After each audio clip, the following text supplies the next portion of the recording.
If you're like me and you were a kid in the mid-90s, early 2000s, you probably remember the Monday Night Wars, the WWE versus the WCW. It was a beautiful time if you were a wrestling fan. I would say the most legendary time in the wrestling industry that spawned so many stars that it would take me another 10 minutes to break down everything that happened. But as we fast forward to 2023, we have a different type of wars going on right now. I like to call them the hot take wars. And it's interesting because if you really think about it, Skip Bayless is Hulk Hogan. Skip Bayless is the daddy, is the father of hot takes. It is Skip Bayless that brought in this genre of hot takes. But it's also Skip Bayless that, just like Hogan, that left ESPN to go to FS1 to do his own thing. And he left his apprentice at ESPN, Stephen A. Smith, to keep the ball rolling on the hot takeness of sports entertainment right now. And let's be clear, sports journalism is dead. We're in the sports entertainment business now.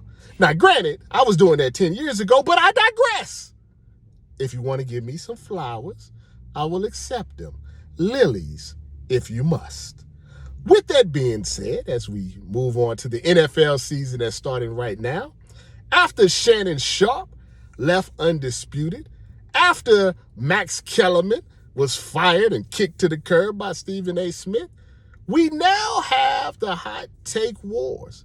Stephen A. Smith has taken full control of First Take, and he has decided that, like Vince McMahon, he wants to have a multitude of stars on First Take. He wants to have The Rock. He wants to have Stone Cold Steve Austin. He wants to have Triple H. And Hollywood Hogan, a.k.a. Skip Bayless, decided to do his own thing as well. So he's bringing in Kevin Hall. He's bringing in Razor Ramon.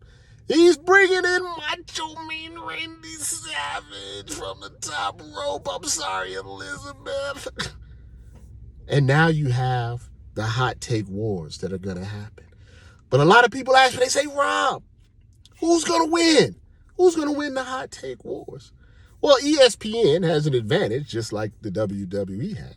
So they have a built-in audience. They have a bigger audience, which is why you can't take the ratings at face value. There are less people on FS1 than there is on ESPN. So Stephen A. Smith has an advantage in that. He also was able to get Shannon Sharpe to come on, but as a counter move, Skip was able to get Michael Irvin. And by the way, the NFL Network is doing Michael Irvin dirty.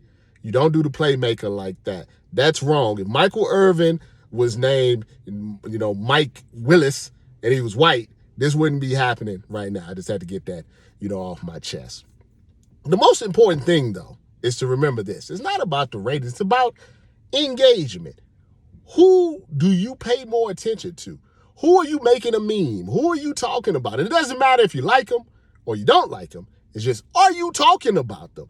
That's the most important thing right now in sports entertainment. Nobody cares if they're right or wrong. Nobody cares about being accurate. Colin Cowherd can go out there and talk about people, R.I.P. to Dwayne Haskins, that aren't alive anymore. Kendrick Perkins could go on ESPN and report stuff from Ball Sack Sports. I like Ball Sack Sports, by the way, and report it like it's a joke. Nobody cares about actual journalism anymore. They just care. Are you watching? Are you tweeting? Are you doing threads? Are you on Facebook? Are you TikToking? Who is making the most noise? And that's what's going to be important when you look at these hot take wars. Who's going to survive?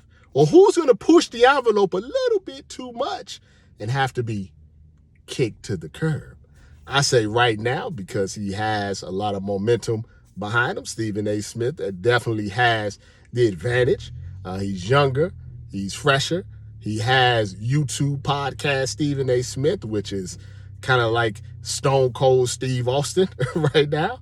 You know, they always say the best wrestling characters are the ones that aren't actually a character. They're just amplified versions of themselves. And if you ever met Stephen A. or Skip Bayless for that matter, both very mild-mannered, nice individuals.